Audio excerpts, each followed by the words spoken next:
এগুলো কারা করছে দেশের মানুষ সবাই জানে, ঠিক আছে। সেখানে আওয়ামী লীগরা গুম করতো, গুম করে মেরে ফেলতো, বাড়ির মধ্যে নিয়ে মেরে ফেলতো এভাবে। কিন্তু এখন যেভাবে তারা যেভাবে করতেছে রাস্তাঘাটে, আমার রাস্তাঘাটে চলতে এখন ভয় পাচ্ছি আমরা। এক জায়গায় যে যাব, যে বের হব, ঘরে ফিরতে পারবো কিনা এই রকমের। তো আমরা বলছি যে ভাই, আমরা দেশের মানুষ, আমরা একটা ব্যাপার হচ্ছে যে আমাদেরকে অন্যায় কাছ থেকে ফিরে আসতে হবে। একমাত্র আল্লাহকে ভয় করুন। আপনি যেই চাঁদাবাজি করতেছেন, একজনকে মারতেছেন, ঠিক আছে, দুনিয়াতে আপনার লাঞ্ছনা হবে, পরকালে হবে। আর আমরা যেটা বলি, রাষ্ট্রীয়ভাবে আমরা চাই যে প্রত্যেকটা মানুষের অধিকারকে নিশ্চিত করার জন্য প্রত্যেকটা মানুষ যেন বাংলাদেশের মধ্যে খেয়ে পড়ে বাঁচতে পারে। আমার যেরকম একটা অধিকার আছে, আমি একজন শিক্ষিত, একজন রিক্সাওয়ালারও সেই অধিকার আছে, একজন ভিক্ষুকেরও সেই অধিকার আছে। এই অধিকারটাকে নিশ্চিত করতে হবে। এটাই হচ্ছে বৈষম্য, এইটাই হচ্ছে বৈষম্য দূর করতে হবে। যখন আমরা একজন প্রেসিডেন্টের আর একজন রিক্সাওয়ালার মধ্যে যখন ডিভাইডেড করতে পারবো না, যখন দেখবো সমান, তখন আমরা বুঝতে পারবো যে না, দেশের মধ্যে শান্তি ফিরে আসছে, সবাই নিশ্চিত এবং সবাই দেশটাকে ভালোবাসে এবং দেশের মধ্যে কোনো বৈষম্য নাই। কিন্তু এখন দেখতেছি বিভিন্ন জায়গায় হত্যা হচ্ছে, বিভিন্ন জায়গায় মানুষ মারা হচ্ছে, এবং এখানে এটা করতেছে অন্যায় অত্যাচার যারা করতেছে, যারা আবার এটাকে জনগণের সামনে তুলে ধরতেছে, তাদেরও জীবন নাশ হচ্ছে। তো এটা তো আসলে এটা কোন রাজনীতি হচ্ছে? আপনি কার আদর্শ কি করতেছেন? একটা দল বলতেছে এটা আমাদের আদর্শ, আমাদের আদর্শ।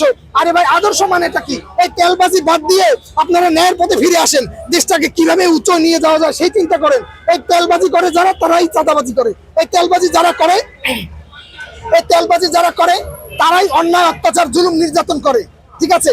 আমাদেরকে প্রতিহিংসার রাজনীতি থেকে ফিরে আসতে হবে, আর না হলে বাংলাদেশের স্বাধীনতা নাই। আপনি দেখেন যে আমাদের মধ্যে, আমি একটা জিনিস লক্ষ্য করছি, এই 15 বছরে দুই নেত্রীর মধ্যে যেই পরিমাণ মানে একটা প্রতিহিংসা ছিল, সেই প্রতিহিংসার কারণে দলের মধ্যে ছড়াই গেছে, একদম তৃণমূলের নেতাদের মধ্যে ছড়াই গেছে।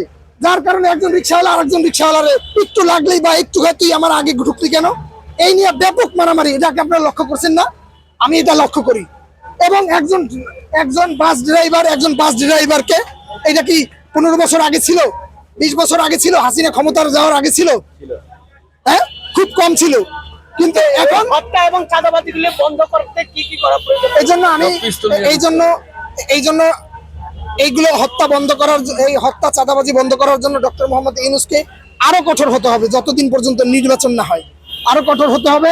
এবং যেই দলের করতো, সেটা ইসলামী দলের হোক, সেটা আপনার ইসলামী দল ছাড়া হোক, সমস্ত দলের দিকে তাকাইতে হবে। এবং সমস্ত দলের যারা আছে, তারা আপনাদের পোস্টের নিচে দেখবেন যদি কোনো অপরাধ ধরা পড়ে যে এই লোকটাকে কিভাবে গালি দেয়। আপনারা ভোটের চিন্তা করেন, জনগণের ম্যান্ডেটের চিন্তা করলে তাহলে আপনারা এইগুলো আর করবেন না। যে জাতির সামনে আপনারা আর অপদস্থ নিজেরা হইয়েন না। আপনারা আদর্শিক রাজনীতি করেন। আদর্শিক রাজনীতি মানে একটা ব্যক্তি বিশেষ রাজনীতি না। আচ্ছা, সোহাগ হত্যা মামলায় যে প্রতিবাদ রয়েছে সারা দেশ ব্যাপী, সাংবাদিক হত্যা মামলা হত্যায় আপনি